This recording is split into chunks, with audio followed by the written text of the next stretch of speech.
part, name and last name and your complete title, please. Yes, my name is Richard Lewis Brown, President of Local 1000. And how long have you been president, sir?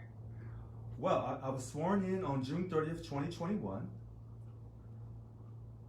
Awesome. So you're still settling in, and what an interesting time, right? To be in this new position and now this huge new requirement that affects a lot of the people that you represent. What was your reaction to that last Monday? Well, my reaction was, I'm not surprised. This current governor, this is how he acts. This is his leadership style, to mandate and force people to do things that violate their contract. He did not inform Local 1000 with a 30-day meet and confer notice, so he violated our contract, but this is what he does. And so hopefully one day he'll have the courage to sit down and have a courageous conversation with me. It would really, really, show our people, our represented employees of Local 1000, that this current governor actually cares, because for the last few years it appears that he doesn't care about anyone but himself. Since this was announced, I'm sure the people that you represent, they're directly impacted by this. What has been the reaction that you're hearing from people? Well, the reaction of this union is very similar across the country. Some people are very happy that we're asking people to show their vaccination cards. If they don't want to show it, then they'll be subjected to COVID testing. But other people feel this is a violation of their personal freedom. And so in our country, we do believe in freedom. This is what this country was founded on. And so people in our union, they have mixed emotions. And we don't want anyone to be sick. We don't want anyone to jeopardize the lives of others. We care about people. However, this current governor does not care about Local 1000. He showed who he really was when he threatened us with a furlough and basically talked us into giving up our money for 2 days of pay for fiscal year 2020 because of this current COVID. So he said plenty of time for over 18 months to help us, to get our money back to us, to establish permanent telecommuting for all the different agencies on one standard plan. And that way, if he had did this, our people would not be going through this situation right now. There wouldn't be any arguments in Local 1000 or with any state employees in any unions in California or maybe across the country if governors across the country would do their job. Yeah, one thing leads to another. Yes. And so would you say that for you, with this new order that affects the people in the union, is it more about the lack of communication and not so much what the requirement actually is? Is that where more of your concern is? You know what? I like how you said that, the lack of communication. Because usually in a relationship, it's no different than a husband and wife.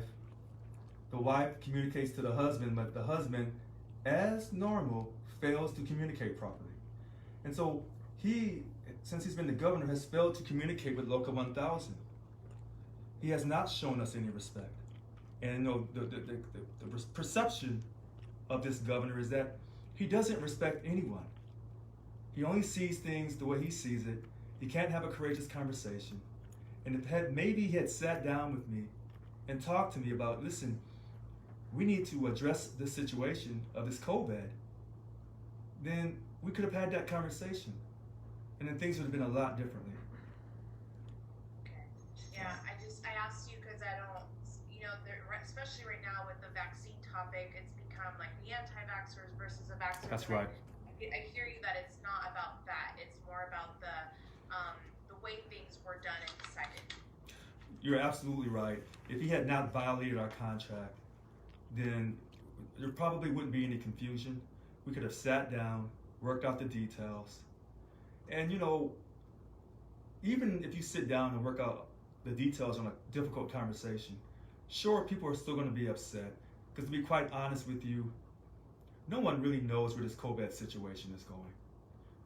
And the experts tell us that we have to do these certain things, but the story always changes from day to day. No one knows who to believe.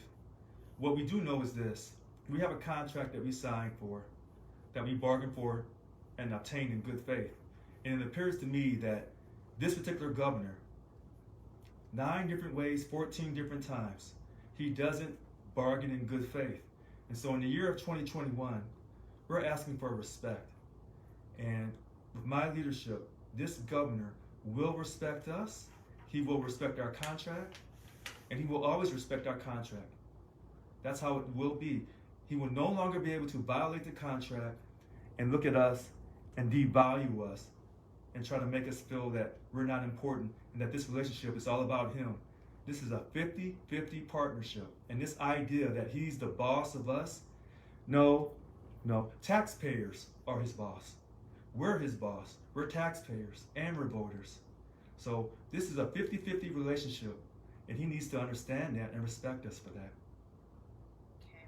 As far as what's next, how do you, loud and clear, in terms of your union, how many people do you represent?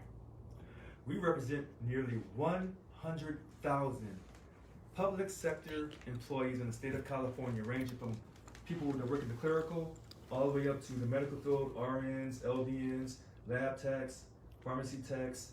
We have people who work on the bridges. Almost 90% of the people who work in Caltrans that works on our roads. Those people are represented by Local 1000. It's the largest public sector union, right? 100,000 people up and down the state. Without this union, there would be no fourth largest economy in the world. Local 1000. Now we work with the other unions, and we're proud to work with these other unions. But we are the largest, most influential union in the state, the #1 state across the country, California. Okay. Anything that I missed or that I didn't ask you directly related to that big announcement last week that went into effect yesterday? What I would say is you've been extremely gracious and wonderful to me, and I really appreciate you reaching out. And anytime you want to talk to Local 1000, I will always be here. I will always be respectful, and I want to thank you for being so nice to me today. Thank you so much. Oh, absolutely. Everyone, there's two, sometimes even three sides to everything, and Yeah. everyone's voice is important. Absolutely. And voting matters in this great country. And that's why I'm sitting here, because people cared enough about the union. They didn't cry, they didn't complain. They stayed faithful and steadfast. And they supported me. And now, with as the new president of Local 1000, we will, for the first time, start enforcing our contract. And many people are really excited about that, and I am too. That's awesome. Great. One more thing I was going to ask you, is there anyone in the office with you? I don't know if Brian is around, to just perhaps send me some B-roll of you. It could just be some quick shots with your cell phone. It could be like on your desk, typing something. I just need a few shots of you. Sure. I'll make sure that happens. Is anyone around? Because I could ask Brian directly. He should know what that looks like. Or if you guys have something up on YouTube already, I can pull from that. Sure. Brian is here, and so Brian, I know he heard what you just said, and he'll be able to send you something. Okay, I can get in touch with Brian. Thank you so much to you both. Thank you. Thank you, and have a great day. You too. Bye-bye. Bye-bye.